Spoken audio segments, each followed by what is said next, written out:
Good morning to everyone, welcome to Vision MPTET 2020। बात की जा रही है आपकी सीडीपी के क्वेश्चन जो आपकी क्या फर्स्ट मार्च के सेकेंड शिफ्ट में पूछे गए हैं।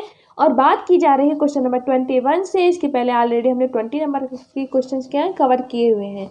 बात करेंगे क्वेश्चन की, निम्नलिखित कथनों में से कौन सा सत्य नहीं है बताना है। ओके, फर्स्ट है आपका ऑप्शन, कुछ रोग और विकार वंशानुगत होते हैं। तो बिल्कुल होते हैं, कुछ रोग और विकार क्या होते हैं, हमारे वंशानुगत होते हैं। हमें अपने क्या होते हैं, वंश से क्या होते हैं, पीढ़ी दर पीढ़ी क्या है देखने मिलते हैं। ठीक है ना। ऑप्शन बी है आपका, समृद्ध वातावरण बच्चे के विकास को बढ़ाता है। तो बिल्कुल सही बात है, जितना समृद्ध वातावरण होगा बच्चे का विकास क्या होगा, उतना ही अच्छा होगा। ऑप्शन सी है आपका, उचित उपाय करके सभी अनुवांशिक विकारों को रोका जा सकता है। बात की जा रही है सभी अनुवांशिक विकारों को, तो ये आपका क्या है, सभी अनुवांशिक विकारों को आप रोक नहीं सकते, क्योंकि हर चीज़ का क्या है, इलाज नहीं है, हर चीज़ के उपाय नहीं है कि आप रोक सकें। ठीक है ना।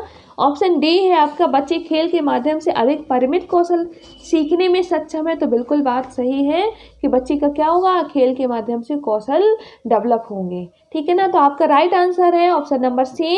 ठीक है ना, उचित उपाय करके सभी अनुवांशिक विकारों को रोका जा सकता है, ये बिल्कुल भी आपका सत्य नहीं है। बात करेंगे नेक्स्ट क्वेश्चन की, पियाजे के संज्ञानात्मक विकास के सिद्धांत में मूर्त संक्रियात्मक अवस्था का लक्ष्य पूछा जा रहा है।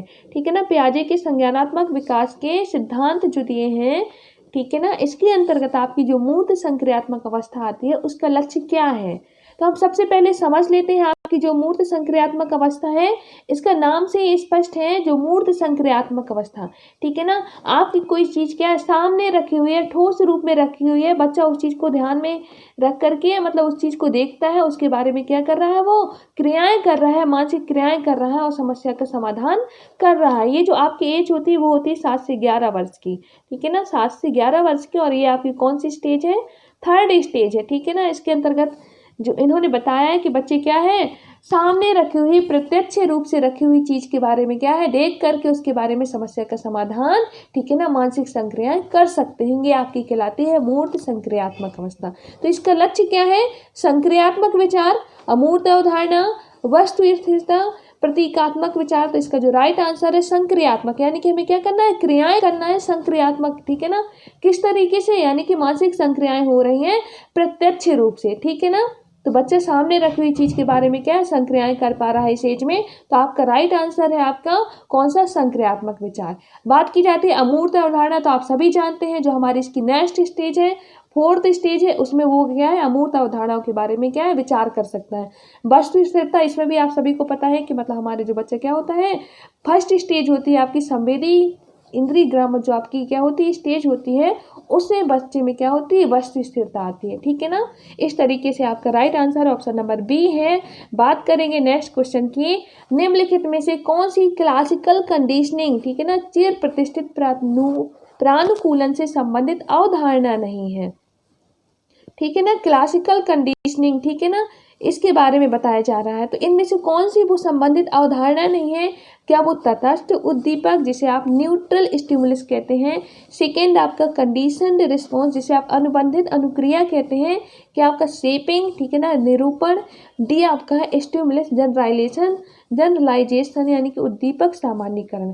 कहने का तात्पर्य यह है कि जो आपका क्लासिकल कंडीशनिंग है, जिसे आप जानते हैं कि किसने दिया हुआ है, आईपी पावलाव ने दिया हुआ है। ठीक है ना, आईपी पावलाव ने दिया हुआ है। इसके बारे में इन्होंने क्या है, एक कुत्ते पर ऊपर क्या किया था, प्रयोग किया था। ठीक है ना, हमने इसके बारे में पहले भी क्या है, ऑलरेडी डिस्कस किया है कि उसके सामने भोजन प्रेजेंट किया जाएगा और क्या करेगा, कुत्ते के मुंह से लार गिरेगी। ठीक है ना, इस मतलब ये जो कॉन्सेप्ट दिया है, ये जो सिद्धांत दिया है, उस सिद्धांत में कौन सी अवधारणा नहीं दी गई है, इसके बारे में बताया जा रहा है, पूछा जा रहा है। ठीक है ना, तो क्या वो न्यूट्रल स्टिमुलस है, तो आपके इसके बारे में आपने देखा है, हमने ऑलरेडी डिस्कस किया हुआ है। तो इसका जो राइट आंसर है आपका क्या, निरूपण, शेपिंग, इसके बारे में कोई भी बात नहीं की गई है इस सिद्धांत में। जबकि आपके तटस्थ उद्दीपक, अनुबंधित अनुक्रिया, उद्दीपक सामान्यीकरण, पूरा सिद्धांत ही इन्हीं की तीनों कॉन्सेप्ट पर क्या है, बेस्ड है। ठीक है ना। अब हम बात कर लेते हैं नेक्स्ट क्वेश्चन की, प्रत्येक बच्चा अद्वितीय है, प्रत्येक बच्चा अद्वितीय है, यह कथन, ठीक है ना, किस सिद्धांत को संदर्भित करता है? किस सिद्धांत को संदर्भित कर रहा है? किस बात को बता रहा है? क्या अगर प्रत्येक बच्चा अद्वितीय है, प्रत्येक बच्चा अपने आप में यूनिक है, ये सिद्धांत आपका बताता है व्यक्तिक भिन्नता, ठीक है ना। जो व्यक्ति की क्या होती है, हर एक बच्चे की कैपेबिलिटी, हर एक बच्चे के इंटरेस्ट, हर एक बच्चे की क्या कैपेसिटी अलग अलग होती है। क्यों? क्योंकि क्या होती है, व्यक्तिक भिन्नता पाई जाती है। इवन जुड़वे बच्चे भी जो होते हैं, जुड़वा बच्चे भी, उनमें भी क्या होती हैं, व्यक्तिगत भिन्नताएं देखने मिलती हैं, ठीक है ना। इसलिए हम क्या बोलते हैं, इसका जो राइट आंसर है ऑप्शन नंबर डी है, ठीक है ना। व्यक्तिगत भिन्नता ये आपका राइट आंसर हो जाएगा, ठीक। इस सिद्धांत को संदर्भित कर रहा है। बात करते हैं नेक्स्ट क्वेश्चन की, के निर्माण में बच्चे द्वारा एक साथ समान विशेषताओं को मिलाकर बनाया जाता है, ठीक है ना। किसके निर्माण में बच्चे द्वारा एक साथ समान विशेषताओं को मिलाकर बनाया जाता है? क्या वो अवधारणा है, क्या वो अक्षर है, क्या वो शब्द है, क्या वो अनुमान है? तो इसका राइट आंसर है कॉन्सेप्ट है। कॉन्सेप्ट आपके क्या होंगे, एक जैसी समान विशेषताओं को मिलाकर बनाए जाते हैं, ठीक है ना। बात करेंगे नेक्स्ट क्वेश्चन की, शैक्षणिक दृष्टिकोण में किस पर ध्यान केंद्रित करने से बच्चे वैज्ञानिक तर्क और अभ्यास की अच्छी समझ हासिल कर लेते हैं? बात की जाती है शैक्षणिक दृष्टिकोण में, यानी कि शिक्षा के क्षेत्र में, शिक्षा के दृष्टिकोण से किस पर ध्यान केंद्रित करने से बच्चे वैज्ञानिक तर्क और अभ्यास की अच्छी समझ हासिल कर लेते हैं। कि बच्चे के अंदर क्या हो जाए, वैज्ञानिक तर्क आ जाए, अभ्यास की अच्छी समझ हासिल हो जाए, तो क्या है वो, ठीक है ना। वो आपको बताना है पॉइंट। क्या वो लेखन कला है, क्या वो वैज्ञानिक विचार है, क्या वो संचार है, क्या वो विद्यार्थी प्रवृत्ति? तो आपका राइट आंसर है, अगर हमें बच्चे में क्या करना है, वैज्ञानिक तर्क और अभ्यास की अच्छी समझ हासिल करना है, तो उसके अंदर क्या होना चाहिए, किस पर हमें ध्यान केंद्रित करवाना है बच्चे का, वैज्ञानिक विचार पर, ठीक है ना। इस पर वैज्ञानिक विचार पर जब बच्चा ध्यान केंद्रित करेगा तो उसमें क्या होगी, वैज्ञानिक तर्क और अभ्यास की अच्छी समझ हासिल कर पाएगा वो। बात करेंगे नेक्स्ट क्वेश्चन की, समावेशी शिक्षण दिव्यांग बच्चों को शिक्षित करने की दिशा में एक है। क्या है आपका समावेशी जो शिक्षण है, जैसा कि हमने ऑलरेडी डिस्कस किया हुआ है, जिसमें क्या होता है, सभी प्रकार के बच्चों को क्या होते हैं, शिक्षा प्रोवाइड कराई जाती है एक ही छत के नीचे, एक ही क्लासरूम में, ठीक है ना। तो इसमें पूछा जा रहा है जो आपका समावेशी शिक्षण है दिव्यांग बच्चों को शिक्षित करने की दिशा में, ठीक है ना। किस बच्चों को, दिव्यांग बच्चों को शिक्षित करने की दिशा में एक क्या है, नया क्या है आपका, मांग है, उपागम है, निर्देश है या प्रक्रिया? तो आप सभी को पता है एक नया क्या है, ये अप्रोच है, दृष्टिकोण है, उपागम है, ठीक है ना।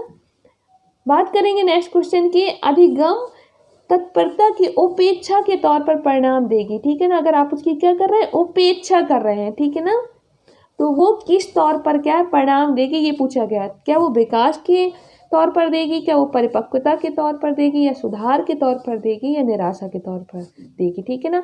अधिगम तत्परता की आप क्या कर रहे हैं, उपेक्षा कर रहे हैं, तो आपका परिणाम भी किस तरीके का होगा, उपेक्षा करना, किसी चीज का क्या करना, आप क्या कर रहे हैं, विरोध कर रहे हैं, ठीक है ना। विरोध कह सकते हैं, मतलब कि आप उसको क्या है, रिफ्यूज कर रहे हैं, मना कर रहे हैं, इग्नोर कर रहे हैं, जिसे आप कह सकते हैं, ठीक है ना। तो आपका ये क्या हो जाएगा, इसका राइट आंसर हो जाएगा निराशा, ठीक है ना। बात करेंगे नेक्स्ट क्वेश्चन की, क्वेश्चन नंबर 29, एक शिक्षक द्वारा स्वयं मूल्यांकन उसकी डैश भूमिका को दर्शाता है। एक शिक्षक द्वारा वो क्या कर रहा है, स्वयं मूल्यांकन कर रहा है, यानी कि स्वयं कर रहा है वो, ठीक है ना। मूल्यांकन कैसे कर रहा है, वो स्वयं कर रहा है, तो उसकी डैश भूमिका को दर्शाता, किस भूमिका को दर्शाता, क्या कक्षा शोधार्थी की, क्लासरूम रिसर्चर की, या विचारशील वृत्तिक रिफ्लेक्टिव जो प्रैक्टिशनर होते हैं, से शिक्षार्थी लर्नर, या प्रशिक्षक, ठीक है ना। तो इसका right answer option number B. Next हम बात करेंगे डिसलेक्सिया शब्द किसे निरूपित करता है, आपको सभी को पता है, डिसलेक्सिया से अच्छे से परिचित हैं आप सभी। नोट्स लेने में तकलीफ आती है, सीखने की कठिनाई में, पढ़ने लिखने और वर्तनी संबंधी समस्या आती है, संख्या प्रसंस्करण और गणना के साथ सीखने में कठिनाई आती है, विशेष लिखावट। तो इसका राइट आंसर है